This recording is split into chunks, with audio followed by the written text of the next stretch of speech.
Operation Tulong USA.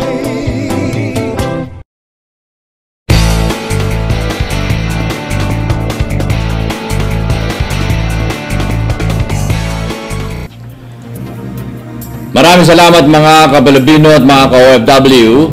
Muli pong nagsasahimpapawid ang ating internet television station na kung saan ay napapanood ng 48 bansa na kung nasaan ang ating mga ka-Pilipinong OFW sa iba't ibang bahagi ng mundo.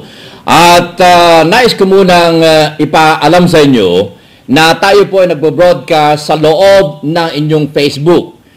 Ang himpilan ng internet television station nakauna-unahan na nagbo-broadcast sa loob ng Facebook. At patutunayan ko sa inyo, i-click natin ang www.utusa.tv para tayo ay mapunta sa loob ng ating himpilan. At i-click ko ngayon ang okay, are we now inside our Facebook? We are inside our Facebook at papasok tayo ngayon. Hold on. Utusa.tv. Okay.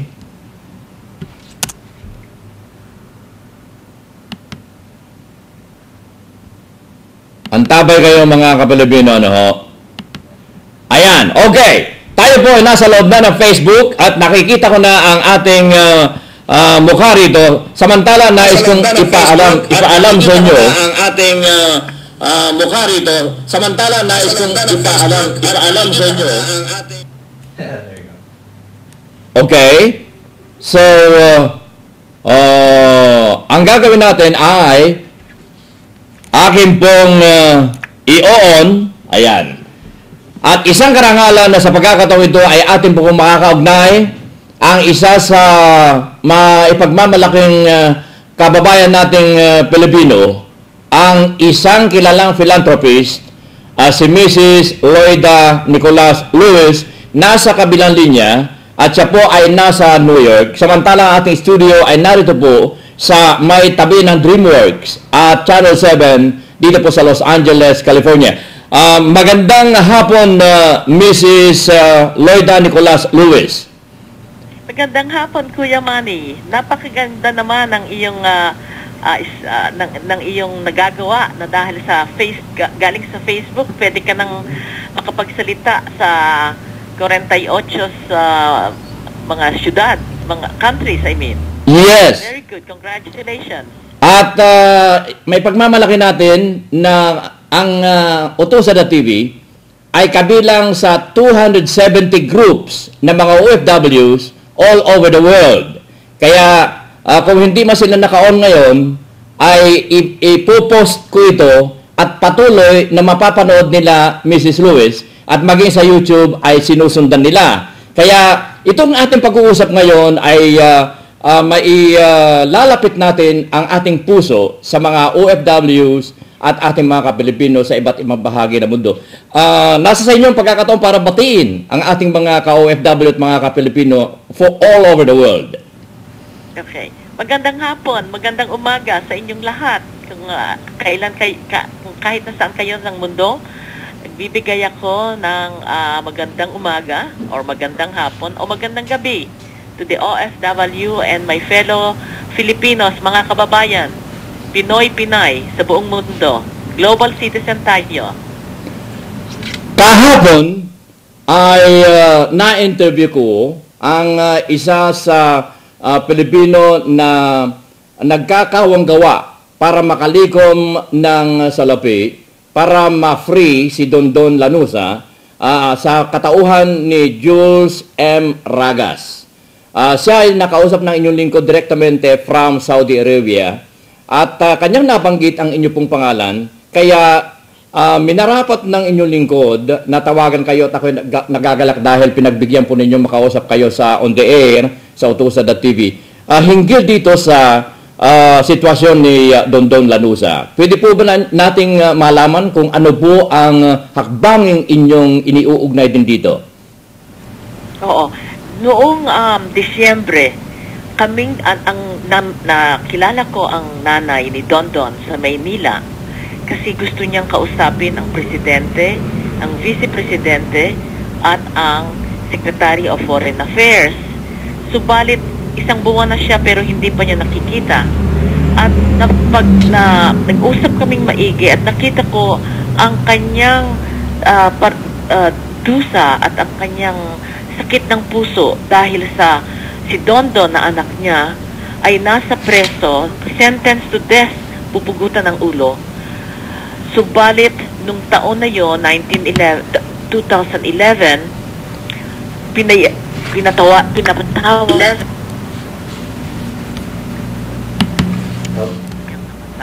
pinatay. Ang pagkapatay nito ay dahil sa sa Saudi Arabia pala, mga rape ng lalaki, sodomy, is very common. At dahil sa gusto siyang patayin nung ayaw niyang sumuko, sinaksak siya, nakuha niya ang punyal, siya naman ang nagsaksak, namatay. But after 10 years, sa siguro dasal at tulong ng embassy ng Pilipinas sa Saudi Arabia, pinatawad si Dondon. Pero napakalaki ng katumbas ng tawad. Humihingi sila ng 3 million reales. That is equivalent to 35 million pesos. Or in dollars, $800,000. Okay. So, ang nanay niya, nag-umpisa nito, so sabi ko, tutulungan ko rin ikaw. So, together, we have been able to raise around 4,500,000 pesos. That's equivalent to $100. And because we were able to raise that, the government was saying to me, nakausap ko din ang Secretary Del Rosario, sabi niya, yung panahon ni Pangulong Gloria Macapagal Arroyo, nagbibigay ng kung kahit na anong hingiin, binibigay na blood money. Pero ngayon, ang policy ngayon, only $100,000 ang ibibigay ng gobyerno. Okay. Only 4,500,000. Tinapata namin. Subalit napakalayo niyan sa 35 million na hinihingi ng family, aggrieved family. So, diyan, mabuti mo naman at maraming tao ang nakaalam nitong parusa kay Dondon at unti-unting nagpapadala ng pera. So, nagpapadala ng pera sa Metrobank sa Maynila, account ni Letty Lanuza, at dito naman sa Amerika, nagpapadala sa akin, Lloyda Lewis, for benefit of FBO, Dondon Lanuza, at padala sa P.O. Box 1080, New York, New York 10028. P.O. Box 1080, New York, New York 10028. So, siguro, unti-unti din nating umakyat sa $800,000. Pero subalit para sa akin, medyo imposible dahil sa napakalaki. Kaya ang hinihingi ko sa Department of Foreign Affairs, sa ating ambassador na nasa Saudi Arabia, humingi siya ng tulong sa hari o sa prinsipe, Prince Walid, o kay Prince Turkey, o si Prince Mohammed, dahil sa ang mga princess na yan, ng mga maharlikang taong yan, ay nagbibigay ng tulong sa blood money. Subalit hanggang ngayon, wala pa ang sagot sa akin ang Ambassador Tago. Sa paanong kaparaanan ninyo inilapit sa mga maharlikang dugo sa Saudi? Simulat po ba kayo direktamente sa kanila o sumulat kayo sa ambassador ng Pilipinas na naka-assign sa Saudi Arabia? Hindi. Ang nanay ni Dondon, si Letty Lanuza, sumulat sa presidente, vice-presidente, sa Secretary of Foreign Affairs walang sagot sa kanya. So sumulat din siya sa hari at sa tatlong prinsipe. Pero alam mo, hindi ganun lang eh. Iba sa Saudi Arabia. Kailangan ang ambassador ang magbibigay ng sulat sa hari at sa mga prinsipe. Siyempre, mga protocol. Nung kinausap ko siya, protocol yan. Nung kinausap ko si Ambassador Tago, sabi niya, ang instruction sa kanya ng Department of Foreign Affairs ay ipadala ang sulat. Sabi ko, anong sagot? Walang instruction. Nung mag-follow up. Sabi ko, Diyos ko naman, walang instruction. Walang instruction na puntahan. So, at walang instruction na babanggitin niya sa mga maharlikang princess. Dahil sa walang instruction. So, ako ay talagang medyo, alam mo na. At palagay ko itong pag-uusap natin na ito. Nagsumbong ako sa Department of Foreign Affairs kay Ambassador Cecil Ribong. Ano ba naman klaseng foreign affairs yan na nag-aantay ng instruction? Hindi ba common sense? Kung may pinadala kang sulat, i-follow up mo. Nag-aantay ng instruction daw. At ang problema dyan sa Department of Foreign Affairs, ang Undersecretary of Migrant Workers hindi pa na-appoint. Wala pang nakaupo. So, walang gumagalaw. Papa, nako, talaga din naman. Tayo ay nakabase dito sa Amerika, kapwa, Mrs. Lewis. Kaya ako natatawa dyan sa iyong kinukwento. Dahil dito sa Amerika ay agad na inaaksyonan oras na kanilang tinanggap na hindi na kailangan pang pukpukin ang kanilang likod para kumilos. Kaya, okay. Siguro, itong... Alam ko ito dahil sa ang Arab News editor sa Saudi Arabia, Riyadh, marunong he writes in Arabic. Arab News in an English newspaper is the largest in Saudi Arabia. The editor is a Filipino Saudi Arabian. Matagal na siya sa Saudi Arabia. Kaya nung nalaman niya kay Don Don at kaibigan na niya si Prince Walid, humingi siya ng tulong. Ang tanong sa kanya, bakit ikaw ang humihingi sa akin? Bakit hindi minimension ito ng inyong ambassador sa Pilipinas? Doon ko nalaman, wala palang salita. Ni hindi minimension ang pangalan ni Don Don Lanusa. Ay, naku, Diyos ko. Kaya, kakatukin ko ang pintuan ng embassy. Ano ba yan? Kumilos kayo. Wala pang instruction galing sa Department of Foreign Affairs na dapat i-follow up, na dapat sasabihin ang pangalan ni Don Don Lanusa. Ano kaya kung tayong magbigay ng instruction, Mrs. Lois? Hey! Embassy! Karapatan. Kumilos kayo. Wala tayong karapatan. Hindi. Sa isip ng ambassador, ang kanyang instruction kailangan galing sa Department of Foreign Affairs. Nako. Secretary mismo, Albert Del Rosario, kailangan yun ang mag-iisip ano ang dapat mong gawin. Step 1, Step 2, Step 3. Ay, naku, nakakapundi. Oo nga. Sa inyong mga pananalita ay nararamdaman ko kung papaano ang rubdob ng inyong pagtulong sa anak ni Don Don Lanusa. At ito ay pagpapatuloy po natin. Just a simple arithmetic. Okay. Ang kailangan ay $800. $800,000. $800,000. Okay. Ilan ang mga OFW sa buong mundo? 8 milyon. Ang hinihiling na lang natin sa kanila ay 20 cents. Ipadala sa inyong account. $10. Ha? Kahit na $10, $20. Huwag naman 20 cents. Sayang yung selyo. Bigyan mo na lang ng $10. Is $10 kesa sa isang dinner na yan o isang lunch. Di wag kayong mag-lunch o wag kayong mag-dinner. O kaya $20. Huwag na yung, para bang birthday? Mag-birthday kayo, wag na kayong mag-celebrate. O kaya, $20. Ang isa kasing problema, ay walang PayPal account, karamihan sa mga OFWs ay wala silang mga credit card. So nahihirapan sila na magpadala ng ganitong klase ng tulong. So ano ang inyong maisasuggest, Mrs. Lewis? Halimbawa, ako ay nasa Hong Kong. Gusto kong magpadala ng, let's say, $10. Pagkatapos, ang babayaran ko ng pagpapadala ay another $10. So that is $20. So ano ang inyong maipapayo? Dahil wala silang mga PayPal. Okay. Libre ang pagpadala sa account ni Mrs. Letty Lanusa sa Metrobank. Yun na nga ang problema. Baka mamaya wala kayong Metrobank dyan. Pero kung meron kayong Metrobank, padala nyo sa account ni Mrs. Lanusa.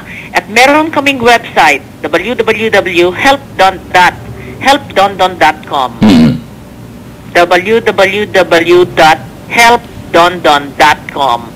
Nakalagay doon ang account ni Mrs. Lanusa. Nakalagay din doon kung saan pwede ipadala by check. Sumulat kayo ng check. Lloyda Lewis, B4, FBO, for benefit of FBO, Dondon Lanusa, and send it to P.O. Box 1080, New York, New York, 10028. Ito ang savings account.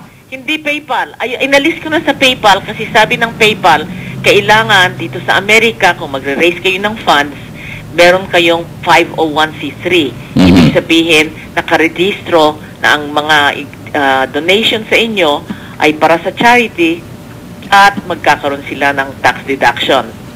Itong ang Operation Tulong ay may 501c3. At any rate, napag-usapan. Kaya palagay ko ang tatawagan natin ay ang ating mga ka-OFW na nagkalat sa iba't ibang bahagi ng mundo. Kung hindi pinapansin sa pagkatok natin sa pintuan ng opisina ng Embahada ng Pilipinas para tulungan si Dondon Lanusa, ang katukin natin ng puso ay ang ating mga ka-OFW magpadala ng kahit $1. $1 sa 8 million na OFWs. That is more than. Sayang naman ng wag naman sa mga $10 lang. Yun na nga, isang sine o kaya wag na silang mag-blow out sa kanilang party. $10 or $20, that would be good. Alright.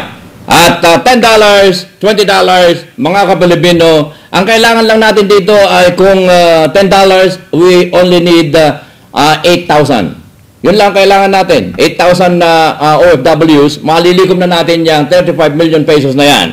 Kaya ipagpapatuloy ng Utusan.tv, Mrs. Lewis, ang ating panawagan hinggil dito sa pagtulong at nakakapanghinayang ang inyong pagpupursige na sa lalong madaling panahon ay dapat na matugunan natin ito. Hindi na tayo aasa dito sa ating kumbisan, sa ating gobyerno. Namamahala sa ating gobyerno. Ang gobyerno natin ay okay, pero mga namamahala ang medyo tagilid. So, ay pagpapatuloy ng ating himbilang ito. Sabihin mo, punta sila sa website www.helpdondon.com. Naroon lahat ng information. Very good. Letty Lanusa o kaya sa account ko, Lloyda Lewis, for benefit of Dondon Lanusa. Very good. They don't have to pay, they don't have to use the credit card. Very good. Okay. Sa mga susunod kong Makagaling. Maraming salamat, Kuya Manny. sa mga susunod kong interview sa inyo, ang hinggil naman sa mga iba't ibang uri ng inyong very philanthropic movement para sa kabutihan ng mga Pilipino. Pansamantala, alam ko na kayo ay mayroong hahabulin na appointment. So, expect my call for an interview again for another topic. Isa sa mga araw na darating, Mrs. Lewis. Ano po? Okay. Sige, salamat. Nasa inyo ang pagkakataon para ipaabot ang inyong panghuling panawagan para kay Dondon Lanusa. Oo, para sa mga kababayan, Pinoy, Pinay, na nariyan, overseas OFW, overseas Filipino workers, meron isang naghihirap at sa jail na wala naman talaga siyang kasalanan dahil sa self-defense ang pagpatay niya sa isang taong gusto siyang hamakin. So, tayo ay pwedeng naroon din kung sakaling tayo ay nasa ganong kalao in that situation. So tulungan natin siya, $10, $20, padala, please. Helpdondon.com ang website niya. Sa nanay niya, wala kayong, you don't have to pay Metrobank, kung yun ang padadala nyo, by Metrobank. O kaya, dito sa Amerika, Lloyda Lewis, FBO, for benefit of Dondon Lanisa, P.O. Box 1080, New York, 10028. Yun lang. At siguro unti-unti ay makakaabot tayo sa $800,000. Ngayon, meron na tayong $200,000. Okay. Maraming salamat. Mabuhay po kayo, Mrs. Yes, mabuhay, Kuya Manny. Mabuhay po. Call me Lloyda. Okay. Thank you, Lloyda. God bless you. Mga ka-Pilipino, ating pong napakinggan. Buhay ang mga Filipino. Yes. Ating pong napakinggan si Mrs. Lloyda Nicolas Lewis hinggil sa kanyang marubdob na pagtulong bukal sa puso para free Dondon Lanusa sa Saudi Arabia. Ang inyong lingkod, Kuya Manny Calpito po. Maraming salamat at mabuhay. Operation Tulong USA.